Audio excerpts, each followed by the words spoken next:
there are a large number of proponents of ivermectin out there, and they're agitating hard for it to be used against COVID as opposed to taking the vaccine. In fact, the people who refuse to take the vaccine are the largest proponents of it. And it seems odd to me. I think we've got a vaccine that we know works. The people who say they're worried about the long-term side effects of it don't really understand how vaccines work, I think. You tend to know the results of vaccines within months.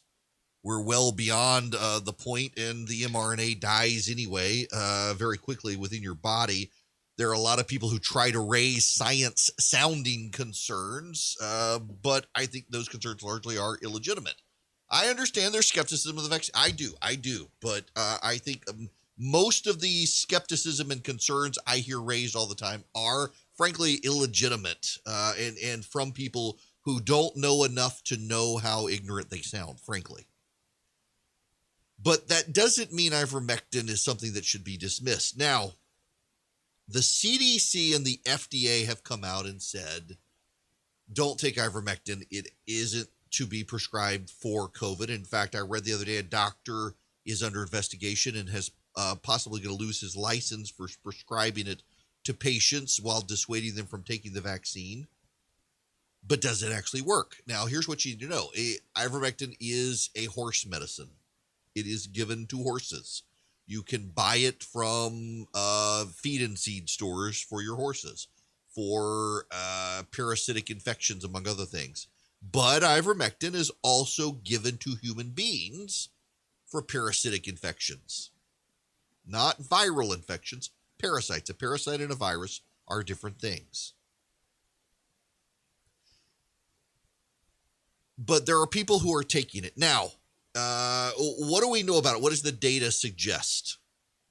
There are people, I know people who have taken ivermectin and say that they turned the corner very quickly thereafter. And you just follow along with me here before you tune me out because you get mad at something I say when you haven't heard the complete thought. There is a legitimate, well-documented placebo effect.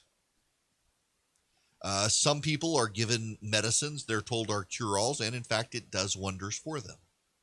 And this happens across the board. The placebo effect is a well-known thing. And there are studies about ivermectin. There are absolutely legitimately 100%, and I know some of them, people who took ivermectin and very quickly thereafter turned the corner on COVID. There have not been any detailed studies out yet. There are a couple coming on were the people who took ivermectin on the verge of turning the corner anyway? Did they get the placebo benefit of ivermectin, or does it actually work? And while there are lots and lots of people rushing to say, take ivermectin, it works, it works, it works, it works, it works, we don't actually know in those cases where it worked, is it the placebo effect? Is it ivermectin, or is it your brain, the power of your brain using the placebo effect? Is it that these people were going to turn the corner anyway? They had mild cases, they took it very early, and they turned the corner anyway.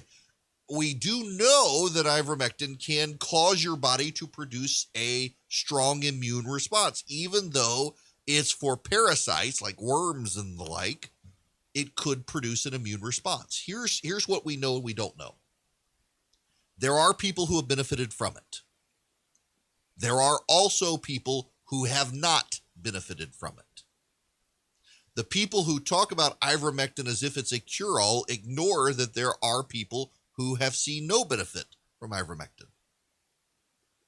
The question is, are the people who saw benefit from it getting a placebo effect, or is it actually doing something?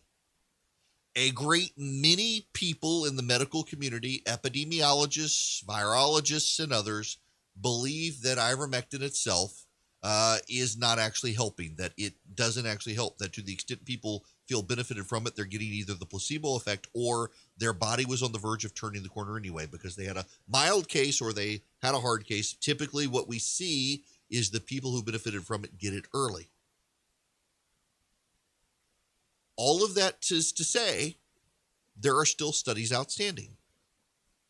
So now let's take the next step. Is it the placebo effect? Maybe. Is it people were going to turn the corner anyway? Maybe. Is it ivermectin actually did something? Maybe. Studies are still outstanding. What we do know is there are people and doctors who do believe that their patients saw benefit. This gets into the hydroxychloroquine, erythromycin, zinc combo. Early on in the pandemic, Donald Trump offered up erythromycin, hydroxychloroquine, and zinc. That combination can help you turn the corner. Guess what? While it was widely dismissed and ridiculed at the time, and there were over 300 studies outstanding in it, and it was too soon to tell, the bulk of those studies have come back and said, yeah, there's something to this. Doctors and public health officials and members of the media who were rapidly willing to dismiss it because Donald Trump said so have now come back and said there may be something here. But let's say we don't know. Let's just say we don't know. Why should we be discouraging doctors in a virus that is new and mutating? Why should we be discouraging doctors from trying anything they think will work? My gut tells me, and I am not a doctor, I'm not an epidemiologist, I'm not a virologist. I talk to them though, and I've read the research. Based on talking to them, experts in the field, the little bit of research that's out there as well, my suspicion is that to the extent ivermectin works, it works for people with early cases because it causes your body to mount a response, and to some degree you benefit from the from the placebo effect as well. I know people who were prescribed it and turned the corner rapidly.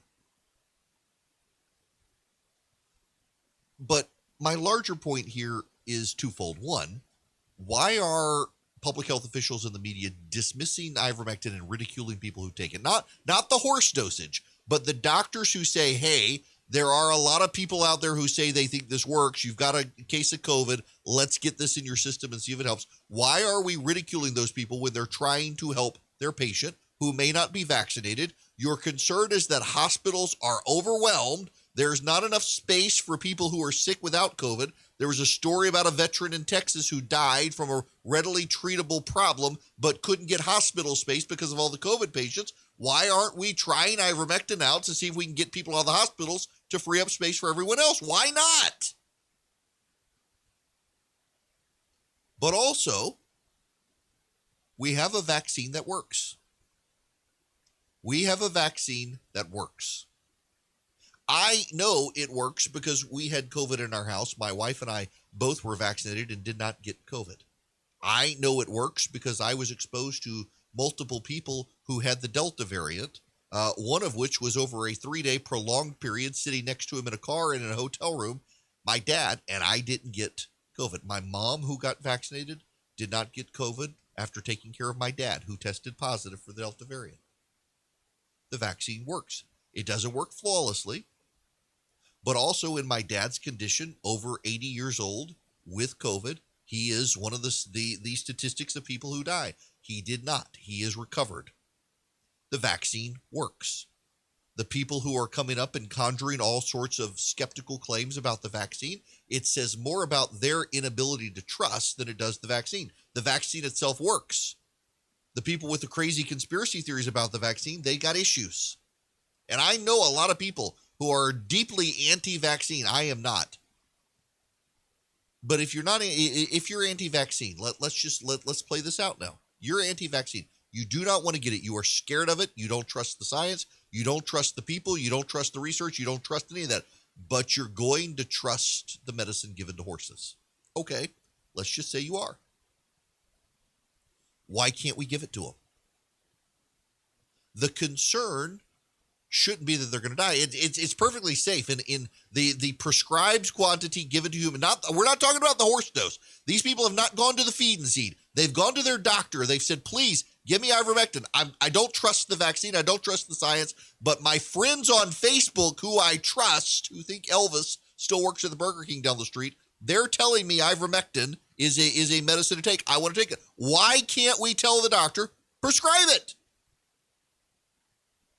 The goal is to keep people from overwhelming hospitals. If ivermectin has a shot at helping people turn the corner, why not give it to them? We've got enough. It's cheap. Why not? My doctor, who I see, has been taking hydroxychloroquine on a regular basis and zinc. He has been exposed repeatedly to COVID patients. He has not gotten COVID. He says he thinks it works. It is anecdote for him. It's not data, but he and several of his friends, all of whom are doctors, have been doing this, and they haven't gotten COVID, and they're in high-risk environments. He thinks it works. I have a friend who, when he was exposed to it, when he was exposed to COVID, he started taking erythromycin. He didn't get COVID. He's not sure whether it was, he was vaccinated, by the way, but he was concerned because of the Delta variant. Why aren't we allowing people to put their trust in medicines that some doctors think work, research is outstanding, and use that great pool of people? You know, here's the thing about the vaccine. One of the skepticisms of the vaccine is that it trotted out too fast. I've explained this before, but just bear with me here. Let me explain this again to make a larger point. One of the reasons it takes so long to get a vaccine to market is because you really need to try it out on about 100,000 people. And you don't have a lot of people sign up. You have 10, 20,000 people sign up to be testers. It takes 5 to 10 years to get to 100,000 people. With the COVID vaccines, we had more than 100,000 people sign up out of the gate. So you typically, when you give someone a vaccine, researchers follow that person for 3 months. The reason being is because historically, all of the bad side effects you could get from a vaccine are pronounced within 3 months. This is why we don't worry about the long-term side effects of this vaccine. And contrary to claims you read on the internet, that we actually have been using mRNA vaccines for some time in various different ways. And they very much, the vaccine works the same way. You can see the outcomes, good or bad, within several months. With the COVID vaccine, instead of having to wait 5 to 10 years to get 100,000 people, we had 100,000 people signing up for each one of them. We tested them all, like 500,000 people out of the gate within 6 months. That's how we were able to get it so quickly into the field. We didn't have to wait that long to get the statistical sampling needed to prove efficacy of the vaccine. So why aren't we doing that with ivermectin, the hydroxychloroquine, erythromycin combo? You got, I'm well over 100,000 people out there who would love to have ivermectin. They are concerned about and skeptical of the virus or the vaccine, in large part because of the government botching the rollout. Hello, Johnson & Johnson vaccine and the government. And then you can test all these people. They've tested positive for COVID. We've given them ivermectin. They resolved their symptoms quicker than people who didn't have it. We've got a ready pool of people willing to be tested who believe, based on their friends on Facebook, ivermectin's the way to go, skeptical of the vaccine. Why not at least try it? We know it's not going to hurt them, and that is the key thing. If they're not going to the feed and seed, they're actually going to their doctor and getting a human dosage of ivermectin. It's not going to kill them. It's not. Maybe it gets them over COVID. Maybe, just maybe, it frees up resources in hospital space for the guy who's had the heart attack and can't get in because there's no space. So why not try it? I'm pro-vaccine. I think you should get the vaccine. I think you'll be fine. There are some people who, though, have autoimmune disorders or other issues. I know a lot of young women who are scared about it because of pregnancy. Why not any and all of the above? I don't understand why we are in a deadly pandemic with a bunch of people who are seeing a virus that is mutating, whose origins come from China, but they won't say, a lot of the data of which we still don't know. And yet you're punishing doctors and nurses who don't want the vaccine, and you're punishing people who want to try a medicine to avoid having to go to the hospital, and you're saying, no, we would rather you die. That makes no sense. It's almost as if you really don't think the pandemic is as bad as it is, or that you want people to follow you in a particular way. And that's not public health. That's public health bureaucrats trying to control us, not contain a virus. And I think the goal here of the public health bureaucrats needs to be to control the virus, not control the population. And if the goal is to control and contain a virus and stop hospitals from being overwhelmed, let 1,000 flowers bloom in the fields. Ivermectin, erythromycin, hydroxychloroquine, zinc, the vaccine, let it all go out. Track all the people who take it, and maybe we can get some real world results from all of these things and find out what all works. Because here's the thing.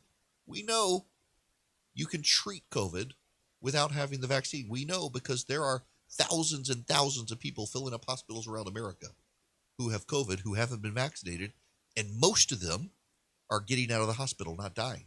So what's working beyond the vaccine? We should not turn our nose up at this or ridicule the people taking ivermectin because their doctor said it might work. And many people have taken it and seen it work. Let's let 1,000 flowers bloom in fighting COVID.